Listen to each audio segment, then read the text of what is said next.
Hi there and welcome back. A new report for the Center for Policing Equity shows the cops use force against African Americans more than 3 times as often as against whites.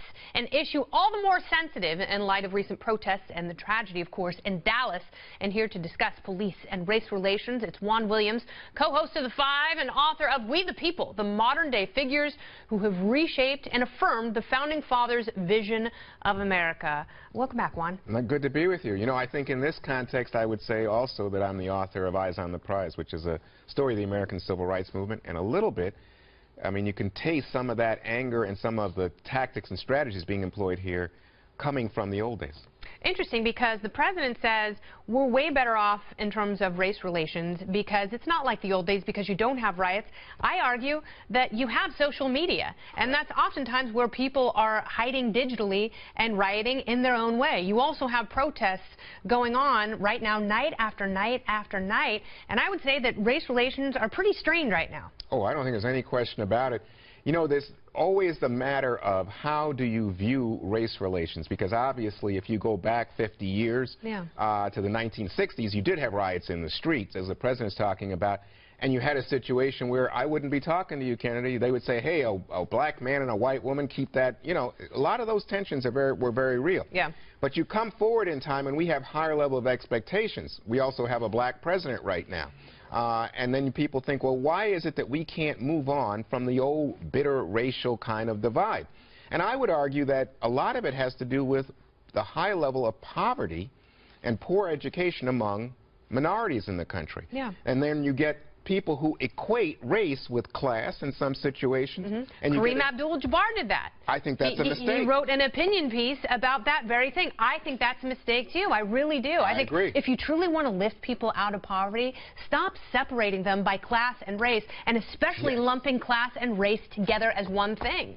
God bless you. I couldn't agree more. I just think it's a huge mistake, and I think what it does is it obscures the reality of the problem we face. And if you don't understand the problem, then you can't face or create the solution. Or you don't want a solution. And I think that's the case for extremists on both sides. I want to talk about policing, though. I've said this time and time again. It's a really difficult time to be a cop. Right. I don't know how police departments are recruiting people. And actually, you know, you look at that tragic murder. It's almost a form of terrorism. I mean, it certainly is a hate crime in Dallas.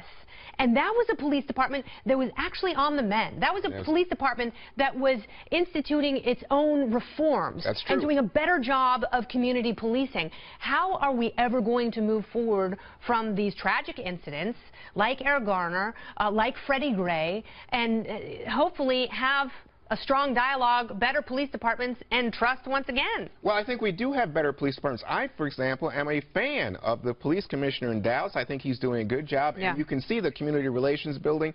And Charles Ramsey, who recently retired as the police chief in Philly, he worked with the Obama administration to come up with steps that they could recommend to police departments around the country for building those relationships. Yeah. But I got to tell you something. I think there's just so much dishonesty. This goes back to what we were talking about a moment ago with regard to class and race.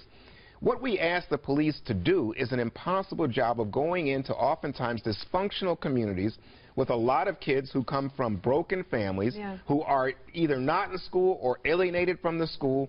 They have no structure. Maybe a gang becomes a family for them. A gun becomes a way to feel like you're a man or you're important. Drug dealing becomes a business.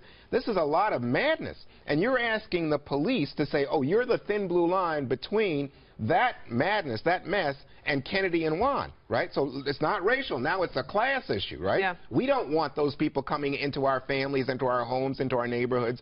Oh, thank you, Mr. Police, for helping us. I would argue that it's too much government. It's too much government keeping minority business owners from starting businesses. It's too much government creating minimum wage laws and jobs that keep young minorities from getting jobs in the first place. It really keeps them out of the workforce. And there are so many barriers that are only exacerbated by these shootings. Well, this is, to me, now, for example, I think on cabs, for example, you know, medallions, like, yes. But I would ask you, what about schools? I think government We need more school choice. Well, there you go. Government needs to get out of the way. That's Unions need to get out of the way. We need more school choice. See, we agree on so much more than anyone would have thought. Well, even me.